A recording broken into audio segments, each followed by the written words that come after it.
മാത്രമല്ല ശരത് ഇതിനകത്തൊരു പ്രധാനപ്പെട്ട കാര്യമുണ്ട്. ഈ ടെററിസത്തിനെതിരെ പാകിസ്ഥാന്റെ നിലപാട് എന്താണ് എന്നുള്ളതൊരു പ്രധാന കാര്യമാണ്.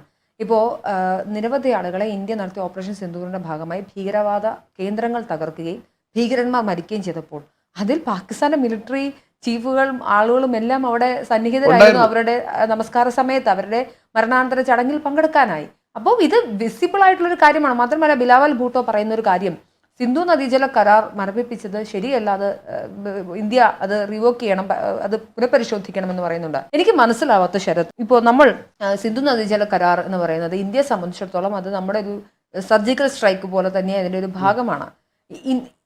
പാകിസ്ഥാനിലെ ആളുകൾക്ക് ജലം വേണമെങ്കിൽ ആരാണ് തീരുമാനിക്കേണ്ടത്? പാകിസ്ഥാനാണ് ടേക്ക് എടുക്കേണ്ടത്.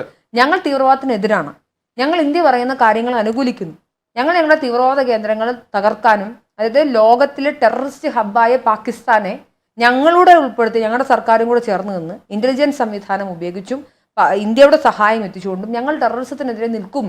അങ്ങനെ അന്ന് പാകിസ്ഥാൻ പറഞ്ഞാൽ ഇന്ത്യ സിന്ധു നദീജല കരാർ പുനഃസ്ഥാപിക്കാനായിട്ടുള്ള നടപടികളിലേക്ക് പോവില്ലേ?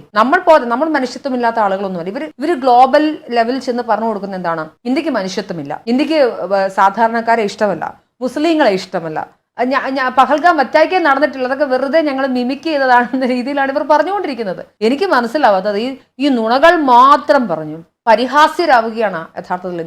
നമ്മുടെ കയ്യിൽ കൃത്യമായ തെളിവുകളുണ്ട്. അങ്ങനെ ഒരു പാകിസ്ഥാനിലെ പ്രതിനിധി എന്തായാലും ഇന്ത്യ പ്രകൃതി സംസാരിക്കുന്നത്, പക്ഷേ ഇന്ത്യക്കെതിരെ സംസാരിക്കാൻ കൃത്യമായ ചരിത്ര തെളിവുകളോ ഒന്നുമില്ലാത്തത് കൊണ്ട് നുണകൾ മാത്രം പറയുന്ന ഒരു വിദേശകാര്യ മന്ത്രിയെയാണ് എനിക്കിവിടെ കാണാൻ സാധിച്ചത്. എന്തായാലും അത് പബ്ലിക്കായിട്ട് എക്സ്പോസ്ഡ് ആയ കാര്യത്തിൽ, അല്ലെങ്കിൽ അതിൽ ന്യൂട്രൽ സ്റ്റാൻഡ് എടുത്തുകൊണ്ട് ചോദിച്ച മാധ്യമ പ്രവർത്തകരോട് എനിക്ക് ഈ അവസരത്തിൽ എന്തായാലും കടപ്പാടും നന്ദിയുമാണുള്ളത്.